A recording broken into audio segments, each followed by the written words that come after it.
Welcome to the Charlie's Cavalry Coaches Show. I'm your host, John Moses. Later in today's show, we'll preview the women's lacrosse season and wrap up the men's basketball season with their head coach, Ted O'Talley. But for now, we're joined by the head softball coach, Jen Starrick. Coach, thanks for joining us. Thank you for having me. So, Coach, you're entering your sixth season here at UNH. Throughout the last 5 years, you've really brought the Charger softball program to a new level, qualifying for the NCAA Division II softball championship in each of the last 4 years. How did you tell us how you've done it? Well, I think we started with kind of changing the culture of the types of student athletes that we were bringing in and trying to get back on track with the tradition that the program had before. So a lot of it started with the recruits and the student athletes that we were able to bring in, and then just really hitting the fundamentals and the basics and getting through all that. Well, as I mentioned, 4 of the last 5 years you've been here, you've qualified for the NCAA tournament. Last season, you won your 200th career game. Very impressive considering a short 7-year career. What are you most proud of accomplishing over your 7 years as a coach?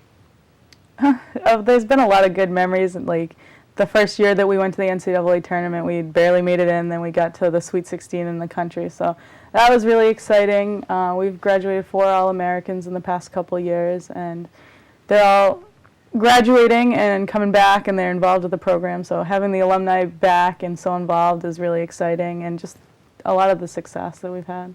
Yeah, I mean, that's really got to help your team out to have a bunch of veterans around so that they can, still ask them about, oh, what did you do this way, that kind of thing. How much has that really helped your younger players? It helps a lot. We've had a bunch of them come back. I have currently one of the alums is our GA, so she can always talk about the tradition and the work ethic and the experience. But we have a bunch of them pop in all the time. They come in, help out and stuff. So it's a nice environment. Well, this year you're coming off a successful 34-19 record, and the team returned 7 starters from that team. You lost one of your 2 All-American performers and your leadoff hitter, Chelsea Harold, but All-American shortstop Chelsea I'm going to take that question one more time. Okay.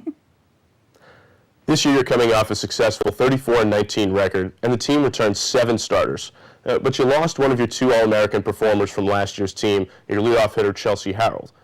All-American shortstop Christina Gilardi is back for her junior season. After hitting .405 and starting all 53 games last year, what can we expect from Gilardi this year?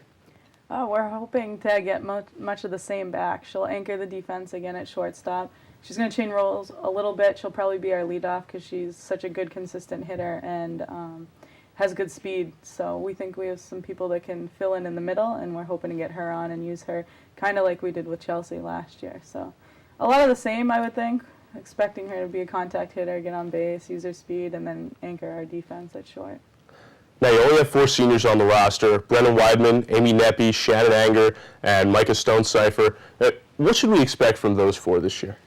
Well, Amy and Shannon have been with us for 4 years now, and Brennan had transferred in. All 3 of them are playing out in the outfield, and Amy has been a 4-year starter, and Shannon will be a 3-year starter. So we're expecting them to really anchor the defense. Brenna's kind of getting into it still from taking a couple years off from high school, and she's really picked up her game, so she's fighting for a starting position in the other outfield spot. And Micah, we're not exactly sure what her role is going to be yet this year. Okay, so it's still preseason here. You have things up in the air. Yeah. A number of freshmen made an immediate impact last season. Catcher Brooke Fisher, third baseman Lindsay Couture, and center fielder Brandy Diano. All 3 saw significant playing time, starting a majority of the games. What improvements have you seen from the underclassmen in this offseason, and who do you see playing a large role this year? Sure, those 3 that you just mentioned are probably going to be really key players for us this year. We spent a lot of time on our offense this year and improving our hitting and technique, and we had a great hitting year last year, but we wanted to bring it up to another level, and the 3 of them are really hitting the ball well. Lindsay and Brooke are power hitters for us, so they've been hitting the weight room really hard and working on that. Brandy uses her speed and is more of a slapper, kind of get-on person, so we're expecting her to hit second in the lineup and kind of be able to move people around and steal some bases for us. So the 3 of them are going to be a core of what we have. We have a freshman, Jess Spivey. She's coming in. She's going to be a good bat to add into the lineup. And then we have a couple other freshmen that are right on the cusp of really adding to our lineup as well. Well, with the uncharacteristic warm weather this season, how has that changed your preparation for the 2012 season? It makes me nervous that we're going to get all the snow in March. But it's been great. We've been able to go through all kinds of live situations. We've been outside almost every day. I think we've only been in the gym 1 or 2 days. So we've been able to get out on the turf. We've been able to get out on our field. So I think it'll be kind of leveling, because when we go down to Florida, we'll play a bunch of teams that have the opportunity to be outside year-round and stuff like that. So it'll definitely help in terms of how ready we are to compete this year. So let's take a closer look at your 2012 schedule.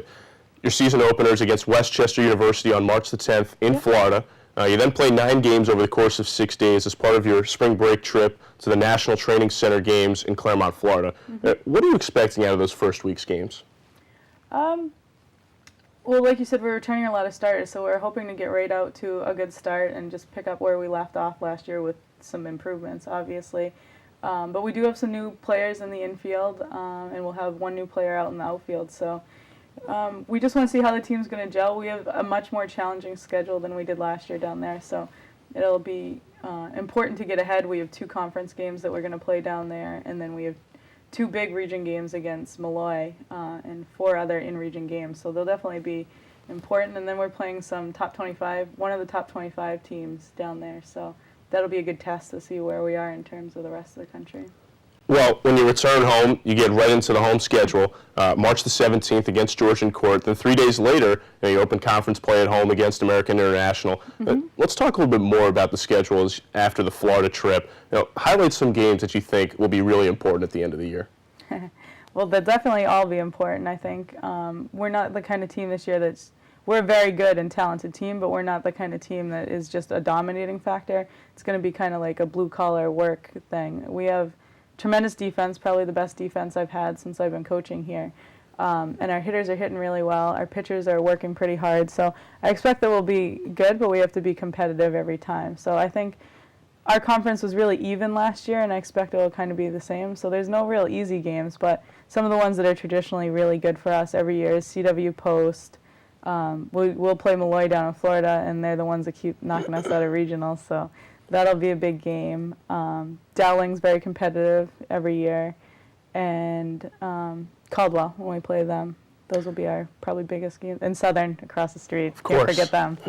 Well, it seems like you're expecting to play a lot of tight games this season.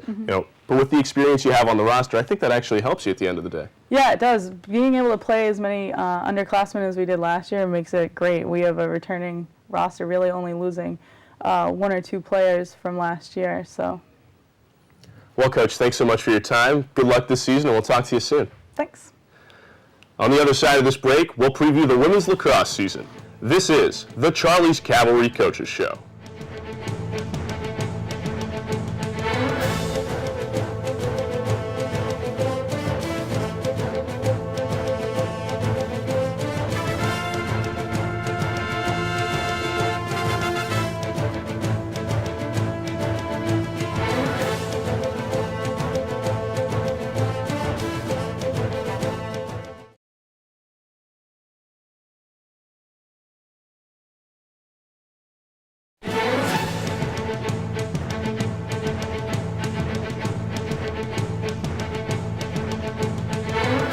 Welcome back to the Charlie's Cavalry Coaches Show. I'm your host, John Moses.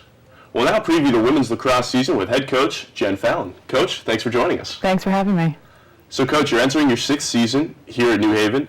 You've been named a National Coach of the Year, and you've built the program into annual contenders in the Northeast 10 and the region. What would you consider to be one of your greatest accomplishments over the last 6 seasons?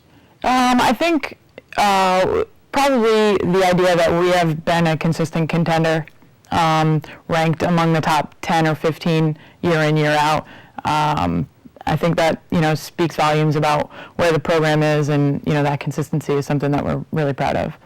Well, the team is coming off a nice 10-8 year last year, which made the program's 3rd straight postseason appearance.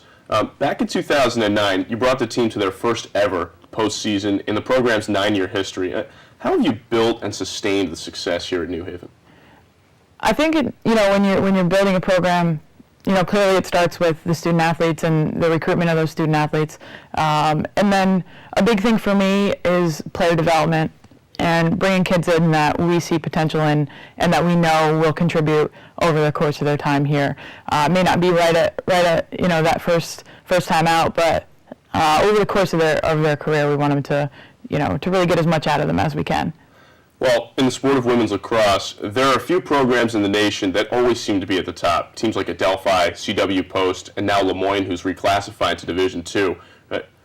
With all those three teams on your schedule, how do you prepare for one of the toughest schedules in the country? We design our own schedule, and our conference is without a question the best in the country. So outside of that, it's still about putting on there the top teams that are in our region, which, like you said, is not hard to find. CW Post, Dowling, Malloy, all top 15 teams, and we put them on there because we need to play them and to have good results against them, in order to be considered for the NCAA tournament. So. Well, you start the season on March 8th at Malloy before opening at home on March the 10th against Mercy. Take us through the 2012 schedule a little bit more, and what games do you expect to be biggest when it comes to postseason selection time? Sure. Our like we just talked about, our schedule is pretty competitive and probably, if not the toughest, one of the toughest in all of Division II. And we sort of build into it. We've got a couple weeks in the middle of the season that are going to be really tough, where we have Merrimack, CW Post, Dowling, Bentley, Stonehill, all kind of in a 2-week period. So hopefully by that time we're really clicking on all cylinders and at the top of our game. Well, you return a very talented and experienced group this year. You return 11 of your 12 starters. Who do you expect to have the best season this year? I think we've got a really strong senior class that's provided us with a lot of experience and leadership at the same time. Ashley Ferrandez, Alexis Gabby, and Aubrey Duncan, Maureen Spellman, who's our goalie, who's also, we're looking to have a great year. But Ashley and Alexis will, do the majority of the scoring. Sarah Magnone, another attacker who's also senior, is somebody that we're looking to be a little bit more consistent and to be a real threat on the offensive side of things. Well, back for her final season, Ashley Ferrand is the program's second leading scorer in her career. This is now her 5th year with the program. She's solidified herself as one of the real leaders within your program. Talk a little about Ashley, what she's done for the program over her time here, and what you can expect from her this year. Sure. Ashley is, in my opinion, probably the best player that has come through our program at this point. She's really well-rounded. She sees the field really well. She's able to score at will, but at the same time, she's our leading assister. She's great on draw control, ground balls. I mean, she's just a statistical leader, but at the same point, she's clearly the quarterback of our offense and one of our leaders defensively, too. She runs the field in transition. She pretty much does everything. So, good player to have around for 5 years, for sure. Well, last year, your leading scorer, Alexis Gabby, she really exploded out of nowhere. She finished 4th in Division II with a UNH record of 74 goals. Something I find amazing about last year's numbers is that she scored 74 goals on just 124 shots. Just a great percentage, 6 out of every 10 shots. What was it last year that really clicked for Lex, and what can we expect out of her this year? Alexis she's a scorer. She just has a knack for getting in there and for being able to finish. She doesn't take a lot of what we would say, not smart shots. She's very selective. And I think that's something that we've worked with her over the course of the last couple of years, is just trying to make good decisions about when the right time to go to goal. And I think she's really taken some of that advice and has improved. Hopefully we continue to see that improvement, as we go forward. Well, we've talked all about your offense, but let's take it through the other half of the game, the defensive side. You return a solid core on the defensive end, including goalie Maureen Spellman, as you mentioned. Let's talk a little about the defensive side and where you'll see your strength and what areas you're looking to improve. Sure. Our defensive, unit has really gelled well this year, and I think we're really looking for them to kind of initiate things a little bit more. We're going to try to pressure a little bit more. And we've got the athletes to be able to do that, both on the experience side and on the athleticism side. Aubrey Duncan and Rachel Resnick, Emily Buckley, all kids that have, been in the program and have been contributing. Just with that extra year of experience, I think we're really at a good point defensively, and like I said, they're really starting to come together and work well together. So Yeah, defense is so much about experience and cohesion. I mean, you've really developed it with that group. absolutely. Well, Coach, thanks so much for your time. Good luck this season. I'm sure we'll talk Thank again you. soon. Thanks for having me. On the other side of this break, we'll wrap up the men's basketball season with head coach Ted O'Towling. This is the Charlie's Cavalry Coaches Show.